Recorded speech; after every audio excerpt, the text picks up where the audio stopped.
Assalamualaikum warahmatullahi wabarakatuh. Salam pembelajar.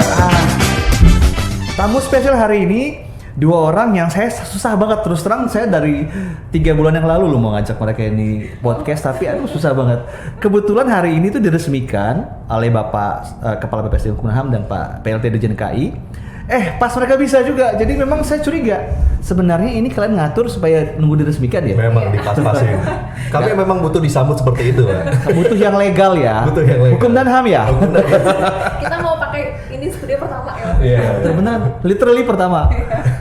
Perkenalan belum nih? Ini di sebelah depan saya adalah Mbak. Halo, nama saya Nuki Awalia. Saya pegawai di BPSDM Hukum dan HAM, tepatnya di bagian program dan kerjasama. Oke, Mas. Saya nama panjang saya Dona Indra Wirabudianto, tapi teman-teman di BPSDM biasanya manggil Doin. Saya sekarang bertugas di BPSDM. Ya, Dona, Sopi. Nah, kita mencoba. Insight bahwa mereka berdua ini adalah awardee dari beasiswa S2 luar negeri. Mbak Nuki dari? Saya baru menyelesaikan studi di Master of Education Monash University. Kalau baru itu kayaknya baru kemarin ya? Baru kemarin. Baru 1 tahun. Jadi kayak masih dianggap fresh graduate. Iya. Kalau Mbak Doin ini mana Doin? Saya lulus 2 tahun yang lalu dari... 2 tahun ya? 2 tahun yang lalu. 2019. Oh iya, pas gue nyari kontrakan lu udah balik ya? Oh, iya, bener juga. Bener kan? Ingat nggak lu? Awardee dari beasiswa Pusbin Diklatren Bappenas. Negeri Jepang. Double degree, UI dan Jepang Tokyo. Ih, keren kali kakak ini. Bapak juga keren. Kita disebut ya, Pak. Nah, kenapa saya pengen banget ngajak ngobrol, karena kemarin saya sempat lihat bahwa Anda berdua ini jadi peserta atau partisipan di acara Forum ASN Internasional ya. Boleh nggak diceritain tentang background awalnya bisa ikut itu? Oh iya, jadi saya kan memang di Instagram itu ngikutin salah satu akun. Ngikutin itu follow ya? Follow. Ngikutin itu kayak talking. betul. Asal bahasa orang tua ya. Follow salah satu akun yang bernama Call for Paper. Jadi di Call for Paper itu dia menginformasikan banyak informasi tentang conference dalam negeri dan juga tentang Call for Paper untuk jurnal-jurnal di dalam negeri. Nah, di sebulan 2 bulan yang lalu, saya melihat bahwa dari BPSDM-nya Kementerian SDM mereka mengadakan konferensi ASN internasional dan mereka memanggil nih seluruh ASN untuk berkontribusi dalam acara itu, yaitu membuat artikel ilmiah dengan tema-tema yang mereka sudah tentukan. Lalu kami memilih salah satunya tentang digital learning. Digital learning karena kalian bekerja di BPSDM atau memang karena memang tertarik dalam hal pendidikan? Kalau saya memang sudah tertarik di situ. Oh iya, Master of Education ya. Sekarang saya tanya judulnya apa nih artikelnya? Ini adalah reaksi peserta terhadap MOOC dalam Diklat Latsar di Kementerian Hukum dan HAM. MOOC itu yang kayak gini? MOOC. Oh, gue kira MOG. Itu MOOC. MOG. MOOC itu bacanya MOOC ya? Ya, bisa. MOOC. Apa itu? Jadi MOOC ini Enak adalah banget ya lu ya. Semuanya nanti kalau kayak jelasin. Makasih loh, Pak. Apa ya, Pak? Bentuk pembelajaran baru. Sebenarnya kalau di internasional sejarahnya ini sudah sejak tahun 2008, sudah cukup lama berkembang. Ketika itu awalnya dari Stanford University, mereka mengembangkan satu pelatihan online yang sifatnya terbuka. Jadi massive open online course. Jadi pelatihan learning yang terbuka dan bisa diikuti oleh peserta yang sangat banyak. Oke. Dan itu tahun 2008 sampai akhirnya itu terus berkembang di tahun 2012.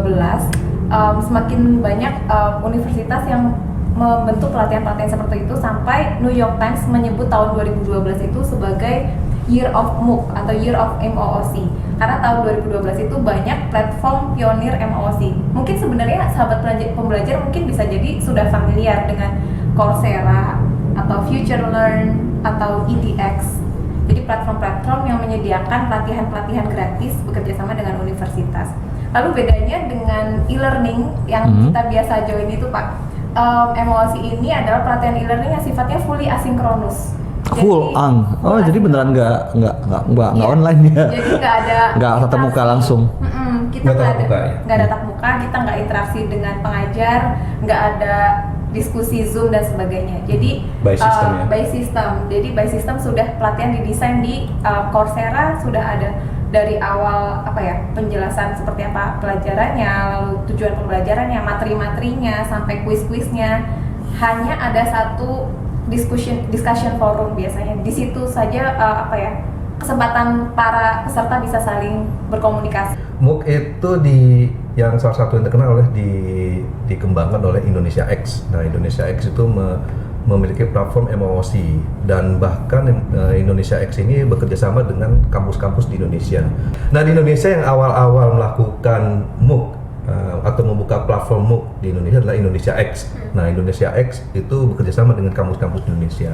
Nah, semakin ke sini kampus-kampus kemudian mengadakan MOOC sendiri seperti Universitas Indonesia, bahkan udah pada level fakultas gitu. Oh, udah awalnya dia universitas ke fakultas ya? Sudah level fakultas. Makin spesifik loh. Ya, dan kemudian di BINUS juga, di Universitas Airlangga juga, dan saya pikir kayaknya banyak juga kampus-kampus yang belum kami baca yang sudah melakukan MOOC. Karena kan ini juga menjadi tren kan? Iya. Menjadi tren. Bahkan di Indonesia termasuk terbawa gelombang tren itu. Kalau di ASN kementerian sudah mulai kenal belum sih sama MOOC? Nah, mau nggak mau kita menyebut nih bahwa Kementerian Keuangan lah yang pertama kali Tetap ya? menginisiasi penggunaan MOOC dalam pengembangan kompetensi. Selain Korku belum mereka juga kan? Korku mereka juga. Kemenku keren. Ya, it's all about the money. Kemenku.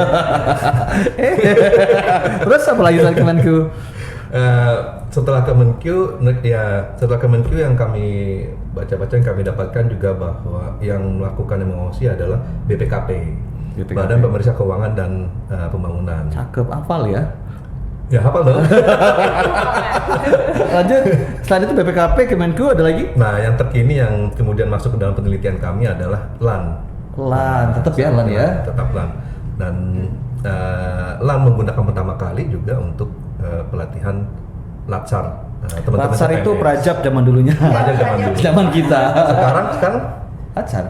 Latsar, pelatihan dasar. Iya. Ya. Kok gue bingung jadinya. Gue dikerjain. Nah, terus kita hukum dan HAM gimana nih konteksnya dengan MOOC dan Kementerian Organisasi? Ya, memang Kementerian Hukum dan HAM dalam pengembangan kompetensinya belum menggunakan MOOC. Belum ya? Tapi dalam konteks ini kita tanda kutip pencipratan penggunaan MOOC karena ASN-nya Kementerian Hukum dan HAM banyak dan kemudian mengikuti Latsar MOOC dari LAN. Oh iya, terciprat. Berapa banyak sih Latsar kita tahun ini? Latsar kita kurang lebih 1.000 orang. Banyak ya. Nah, setelah kalian mencari base tentang MOOC, kan judul tentang itu, apa nih hasil dari penelitian atau isi dari artikelnya itu? Silakan Mbak Nuki. Iya, jadi memang sebelumnya kami sudah tertarik dengan tema itu ya Pak.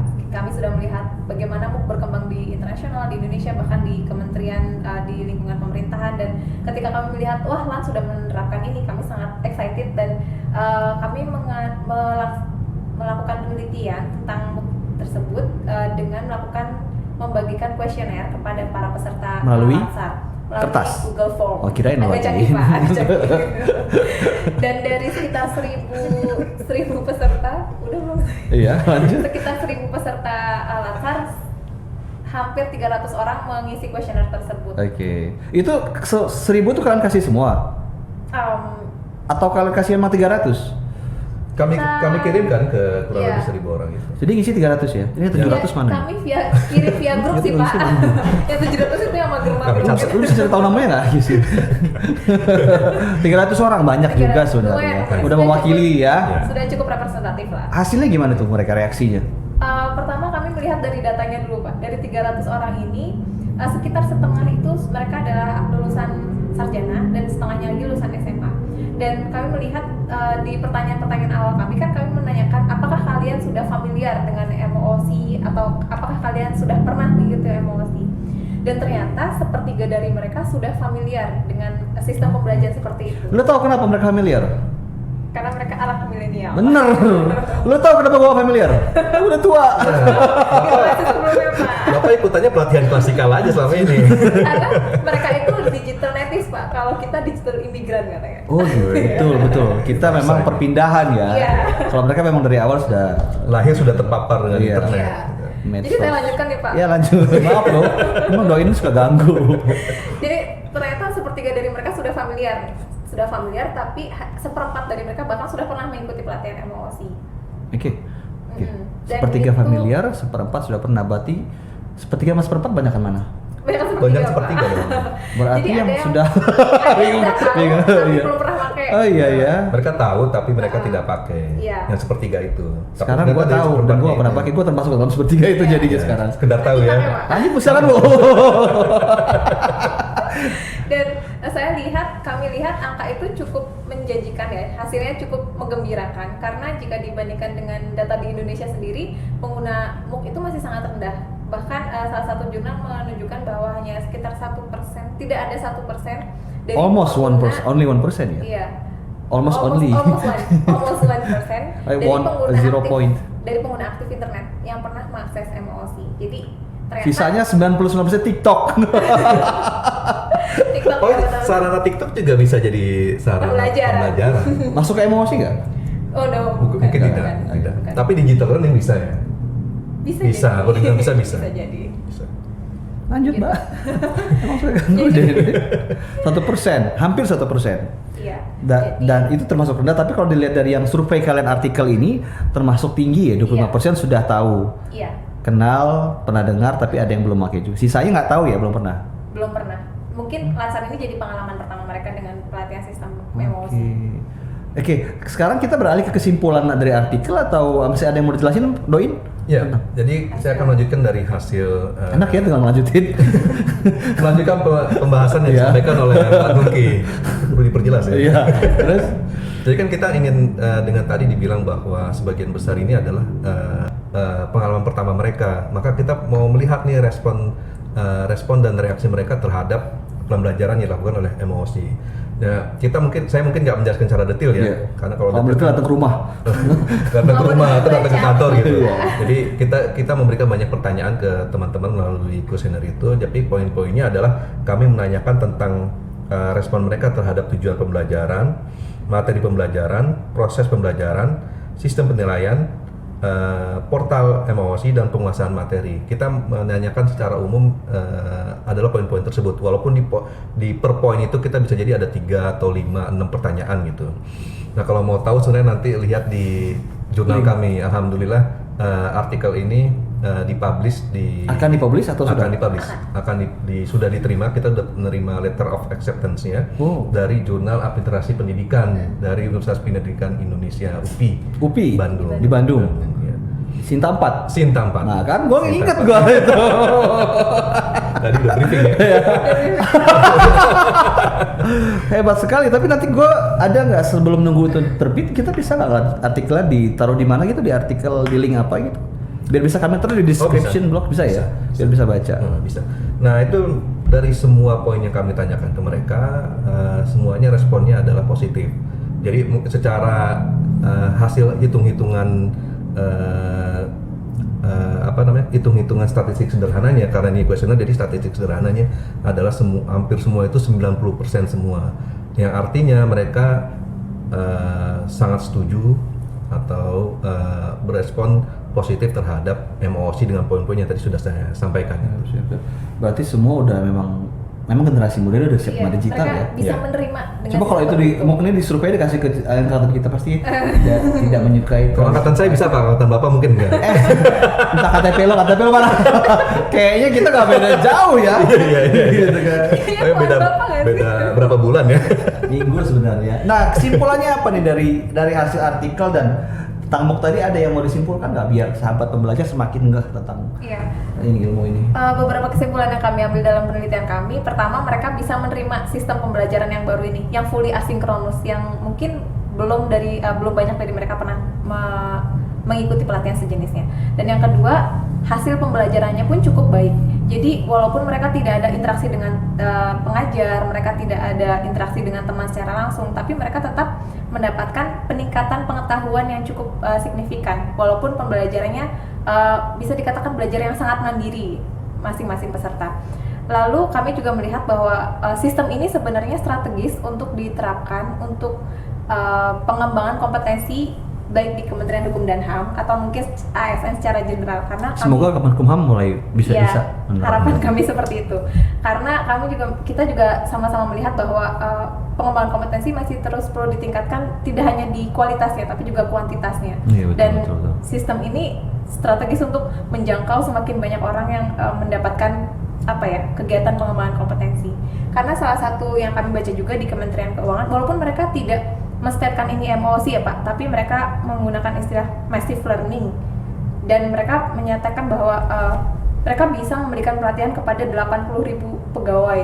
Itu kan cukup strategis ya Pak. Iya. Jadi format-format seperti ini Itu 80.000 orang semua ya? kami semua Pak. Bukan ada jinnya. cukai, jangan cukai ya. Bot kali ya. Nah ini juga kita sebenarnya sejalan dengan amanat dari peraturan ASN ya, yang mengatakan bahwa ASN berhak untuk mendapatkan 20 JP dalam setahun. Gue udah banyak kayaknya gue ini. Kebanyakan Bapak. Tapi Bapak Lanjut dari gue nggak. nah 20 JP untuk seluruh pegawai. Nah untuk kalau kita hanya mengandalkan, tentu klasikal itu tidak bisa ditinggalkan ya. Dia punya kelebihan-kelebihan yang lain Jalan-jalan. dibandingkan yang lainnya. Jalan-jalan. Bener nggak? Tidak juga lah. Tidak Bisa, juga. Dalam hal-hal pembelajaran memang klasikal tidak bisa ditinggalkan. Kita misalnya di kampus klasikal tidak ditinggalkan. Iya. Tapi memang ada kelebihan-kelebihan yang mau diraih ketika kita menggunakan MOC. Nah, dengan amanat dari peraturan ASN tersebut, maka dengan MOC ini diharapkan 60.000 kurang lebih 60.000 ASN Kemenkumham itu bisa tercapai, bisa terengkuh dalam pengembangan kompetensi. Nah, terakhir nih gue tanya, Ya. karena gue tau kalian pada sibuk banget. Gimana caranya bikin artikel? Karena gue orangnya sangat, gue pengen nulis tapi susah. Bapak kan punya blog Pak, Sopisaurus Pak. Kan beda. menulis blog dengan menulis artikel ilmiah itu Diganti bahasanya. kayak minum kopi sama makan air hujan gitu loh. Beda. Beda. Artinya itu. Lu bukan beda gitu. Ngasih analoginya memang benar-benar Iya. beda ya. Jadi gimana tuh? Caranya biar bisa, apakah mungkin Iya. ada tips triknya seperti apa? Tapi ini pendapat pribadi aja, jangan pendapat Iya. bukan pendapat ideal, Iya. tapi pendapat yang memang kalian lakukan. Iya. Kok pendapat sih tips itu? Silakan doain. Saya rasa mayoritas teman-teman, mayoritas sahabat pembelajar adalah lulusan D3 atau S1. Iya. Bahkan banyak juga yang sudah S2 dan bahkan S3. Nah, itu kan teman-teman sudah punya basic dalam menulis. D3 kan menulis juga. S1 menulis juga skripsi. Asal kerjain sendiri loh. Sama yang dibayar. Kita ngomongin gitu. Hei kalian. jangan matiin kerjaan orang. Loh, Iya. kerjaan sebagai joki. Lanjut. nah, teman-teman yang punya pendidikan pasti juga punya pengalaman untuk menulis. Nah, pengalaman menulis itu tetap dijaga semangatnya atau ruhnya, atau memang teman-teman sudah agak lama nih Nggak nulis. lulusnya, ya di remind lagi. Dan apalagi sekarang di YouTube banyak banyak video-video, atau mau lebih yang ilmiah atau lebih serius lagi adalah buku-buku atau artikel-artikel tentang bagaimana menulis gitu. Nah, itu sih kami kan karena kebetulan belum lama lulus dari pendidikan S2 kami, dan kami ingin menjaga agar agar skill menulisnya tidak hilang. Itu satu. Yang kedua, kami juga mencoba menatap JFT yang di depan mata itu. JFT jadi agar JFT apa, Pak? JFT itu jabatan fungsional tertentu. Oke. Yang salah satu penilaian atau pengumpulan angka kreditnya adalah dengan penulisan artikel dan sebagainya. Nah, kami ingin nanti ketika jadi JFT, skill menulis kami tidak hilang. Nanti kami akan lebih, mudah-mudahan ketika jadi JFT lebih banyak lagi menulis seperti itu sebagai langkah untuk mengumpulkan angka kredit kami. Berarti yang punya target dan tujuan ya. Ya, Ada lagi tipsnya dari Pak Doin? saya rasa itu sih. Berarti pertama adalah menjaga ruhnya, Ya. mungkin dengan membaca dan menulis. Kedua, karena memang punya fokus dan goal bahwa suatu saat kami akan butuh skill menulis karena kami akan jadi JFT. Akan jadi JFT. Ya. Kalau dari Mbak Nuki? Apa ya? Mungkin karena ini kan beda ketika kita kuliah kan kita ada target ya Pak. Kita target ada tugas yang harus disubmit tanggal sekian. Kalau menulis ini kan sebenarnya menulis bebas ya. Kalau tantangan untuk saya pribadi sih komitmen dengan diri sih. Maksudnya gimana kita benar-benar bisa komitmen bahwa kita akan menyelesaikan artikel ini. Itu yang paling gitu. susah karena Itu komitmen susah. dengan orang kita bisa ngerasa nggak enak ya. Iya. Komitmen mandiri nggak bisa. Makanya untung berdua nih. Kalau sendirian bisa bablas tuh. Iya, jadi ya. Artikel bisa nggak jadi. Kalau ada temen itu lebih enak. Itulah istilahnya kalau tepuk tangan itu 2 tangan, Pak. Oh iya. Begini. Iya. Begini. Tukang parkir jadinya begini. Ada pesan buat sahabat pembelajar? Itu doang tipsnya. Itu aja Itu sih. doang. Bawa komitmen. Iya. Komitmen, goal, dan jaga ruh 3 tips tuh. Cakep kan? Makasih lo ya. Nyimpulin doang. Ada pesan buat sahabat pembelajar, Pak Doin? Silakan. Ya kalau saya sih ya teman-teman pembelajar, sobat pembelajar, Sahabat. sahabat atau sobat? Sahabat. Saya sobat padi masalahnya. Tua. Tua banget. Sebagaimana program pemerintah yang akan mengkonversi JFU menjadi JFT. Nah, ketika kita jadi JFT itu akan penulisan-penulisan ilmiah yang kita akan tulis itu akan bernilai. Nah, itu 0,000. oh, kalau artikel enggak Pak? Kalau artikel gede Pak? Gede ya? Gede kalau artikel. Apalagi bisa dapat yang terakreditasi. Itu gede. Cakep. Enggak. Nah itu jadi memudahkan kita untuk membuka artikel. Itu yang pertama. Jadi teman-teman tetap semangat untuk, walaupun juga kita bekerja ya, bekerja untuk mengumpulkan nanti angka kredit, tapi